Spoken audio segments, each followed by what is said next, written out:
তামাক ব্যবসায়ীদের সৎ সাহস নেই। মানুষের কাছে পৌঁছাতে তারা পেছনের দরজা দিয়ে ক্ষমতাবানদের সঙ্গে সম্পর্ক করার চেষ্টা করে। এমন মন্তব্য করেছেন মৎস্য ও প্রাণী সম্পদ উপদেষ্টা ফরিদা আক্তার।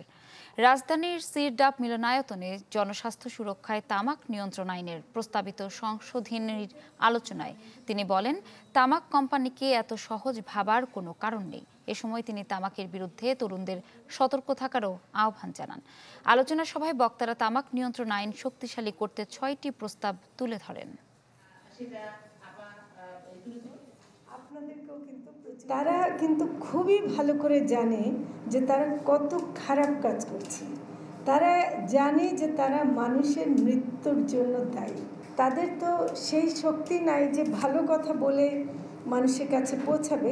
তারা করে কি, যারা নীতি নির্ধারণে আছে তাদের কাছে পিছনের দরজা দিয়ে যাওয়ার চেষ্টা করে।